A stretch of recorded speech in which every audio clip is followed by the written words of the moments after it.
नमस्कार, मी प्रिया काळे. तरुण भारतच्या न्यूज बुलेटिनमध्ये आपल्या सर्वांचं स्वागत. आता पाहूया ठळक घडामोडी.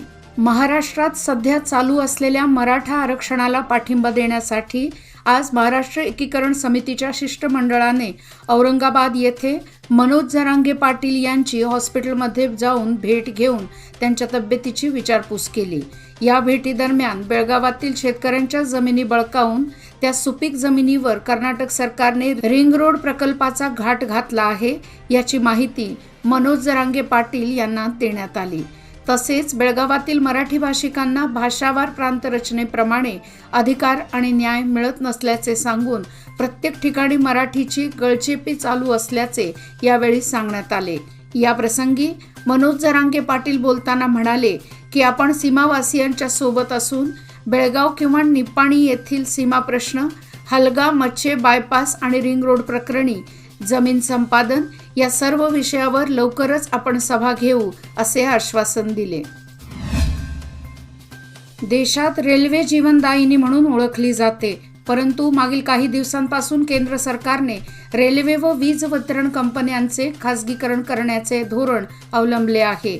खासगीकरण झाल्यास त्याचा परिणाम सर्वसामान्य प्रवासी व ग्राहकांवर होणार असल्याने या दोन्ही विभागांचे खासगीकरण थांबवावे अशी मागणी CITU बेळगावतर्फे शुक्रवारी जिल्हाधिकाऱ्यांकडे करण्यात आली. बेंगळूर बेळगाव वंदे भारत एक्सप्रेस सुरू करण्याच्या हालचाली गतिमान झाल्या आहेत. मुख्यमंत्री सिद्धरामय्या यांनी रेल्वे मंत्र्यांना पत्र पाठवल्यानंतर रेल्वे मंत्रालयाकडून चाचपणी सुरू आहे. पुढील आठवड्यात धारवाड ते बेळगाव दरम्यान वंदे भारत एक्सप्रेसची चाचणी होण्याची शक्यता आहे.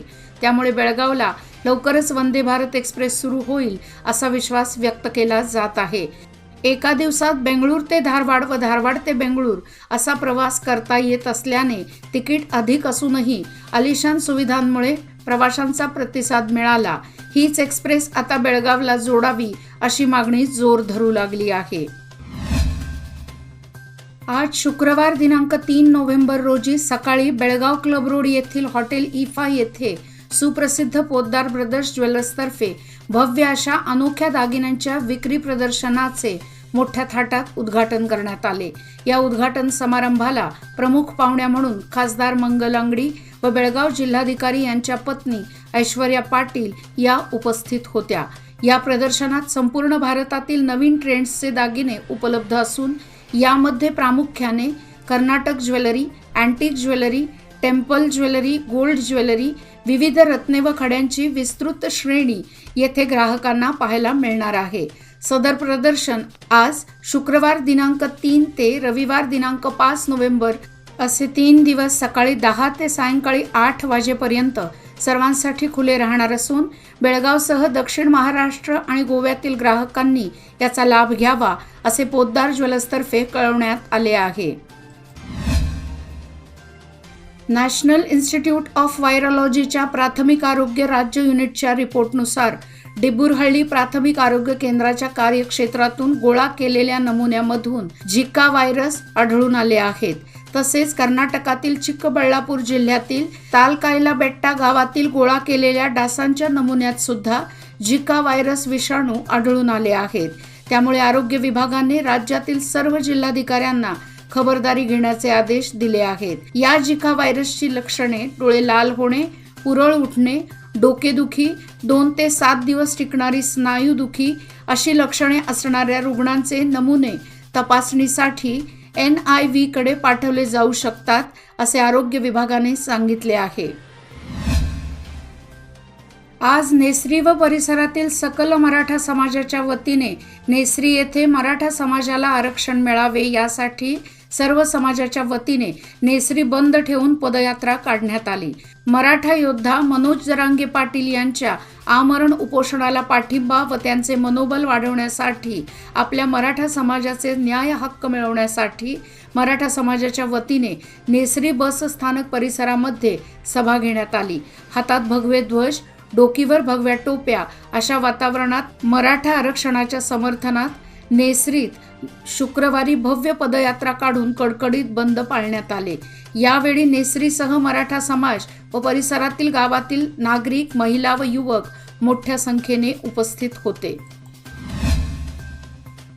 लेखक, साहित्यिक व नाटककार आणि सत्यासाठी ठामपणे भूमिका मांडणारा लढवय्या, त्याबरोबर चळवळीतील कार्यकर्ता हरपला, अशी खंत मान्यवरांनी व्यक्त केली. प्रगतशील लेखक संघ व अंधश्रद्धा निर्मूलन समितीतर्फे रामदेव गल्ली येथील गिरीश कॉम्प्लेक्स मध्ये शुक्रवारी राजाभाऊ शिरगुप्पे यांच्या निधनाबद्दल शोकसभा झाली.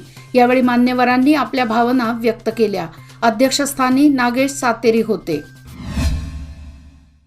अवैज्ञानिक सीडी वर्कमुळे शहरातील एपीएमसी रोडवर असलेल्या श्री बसवण्णा महादेव मंदिरासमोरील मोठ्या प्रमाणात गटारीचे सांडपाणी व केरकचरा वाहत आहे. त्यामुळे संबंधित ठिकाणी अस्वच्छता व दुर्गंधीचे साम्राज्य पसरले आहे. रस्त्यावरील दुर्गंधीयुक्त सांडपाण्यामधूनच ये-जा करावी लागत असल्यामुळे विशेष करून पादचाऱ्यांना मोठा मनस्ताप सहन करावा लागत आहे. संबंधित अधिकाऱ्यांनी योग्य ती कारवाई करून हा प्रकार तात्काळ थांबवावा, अशी मागणी नागरिकांच्यातून होत आहे. बेळगावहून बेंगळुरूला जाण्यासाठी हक्काच्या असणाऱ्या एक्सप्रेसला 4 वर्षे पूर्ण झाल्यानिमित्त बेळगावमधील प्रवाशांनी जल्लोष साजरा केला. बुधवारी रात्री एक्सप्रेसच्या इंजिनला पुष्पहार घालून मिठाईचे वाटप करण्यात आले. बेळगाव बेंगळूर एक्सप्रेस बेळगावमधील प्रवाशांसाठी महत्त्वाची ठरत असून या एक्सप्रेसमुळे दिवसभराची कामे आटोपून रात्री बेंगळुरूला निघता येत आहे. सुहास्य परिवार संत मीरा हायस्कूल अनगोळ या संघटनेचा 23वा वर्धापन दिन नुकताच साजरा करण्यात आला. संचालिका रजनी मिर्जी यांच्या मार्गदर्शनाखाली मागील 22 वर्षांपासून 50हून अधिक स्त्री व पुरुष नियमितपणे हास्य व शारीरिक व्यायाम करत आहेत. या निमित्त विविध प्रकारचे खेळ, नृत्य यासह विविध स्पर्धा घेण्यात आल्या. यावेळी ज्येष्ठ सदस्य अशोक लेंगडे यांनी सुहास्य क्लबची स्थापना टिळकवाडी येथे कशी व केव्हा झाली याविषयी माहिती दिली. The Belgaum bakers of cooperative credit society limited तर्फे सभासदांच्या गुणवंत मुलांचा सत्कार तहसीलदार गल्ली येथील सोसायटीच्या सभागृहात पार पडला. अध्यक्षस्थानी चेअरमन राजाराम सूर्यवंशी तर प्रमुख पाहुणे म्हणून सेंट्रल हायस्कूलचे मुख्याध्यापक विश्वजित हसबे उपस्थित होते. ऊस लागवडीसाठीचा खर्च दिवसेंदिवस वाढत आहे. वाढलेल्या खतांचे दर, मजुरी, वाहतूक खर्च वाढल्याने शेतकऱ्यांना खर्च परवडणारा नाही. त्यामुळे कारखान्यांनी किमान 4,500 रुपये दर द्यावा, अशी मागणी अखिल कर्नाटक रयत संघ हरित सेनेच्या वतीने शुक्रवारी जिल्हाधिकाऱ्यांकडे करण्यात आली. यंदा पावसाचे प्रमाण कमी झाल्याने ऊसाचे उत्पादन निम्म्याहून कमी झाले आहे. ऊस कारखान्यांकडून वजनातही काटामारी केली जात असल्याने शेतकरी मेटाकुटीला आला आहे. त्यामुळे सरकारने शेतकऱ्यांचा विचार करून कर्जमाफीसह शेतकऱ्यांना वाढीव मदत द्यावी, अशी मागणी संघटनेच्या वतीने जिल्हाधिकाऱ्यांकडे करण्यात आली. राष्ट्रीय स्वयंसेवक संघाच्या वतीने खानापूर शहरातून रविवार दिनांक 5 रोजी दुपारी 3:45 वाजता पथसंचलन करण्यात येणार आहे.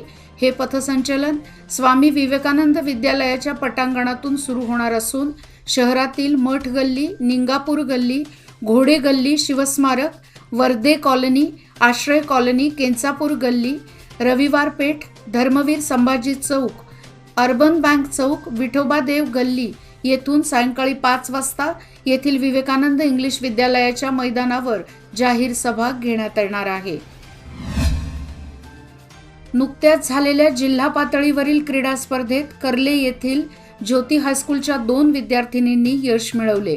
रिया कृष्णा पाटील हिने भालाफेकमध्ये द्वितीय तर लक्ष्मी परशुराम खनगावकर हिने थालीफेकमध्ये 3रा क्रमांक मिळवला आहे. रिया 10वीत शिकत आहे, तसेच लक्ष्मी खनगावकर ही 9वी मध्ये शिकत आहे. क्रीडा शिक्षक आनंद पाटील व सहशिक्षकांचे त्यांना मार्गदर्शन मिळत आहे. याचबरोबर आजचे बातमीपत्र इथेच संपले. अधिक माहिती आणि ताज्या घडामोडी करता पाहत रहा तरुण भारत न्यूज चॅनल.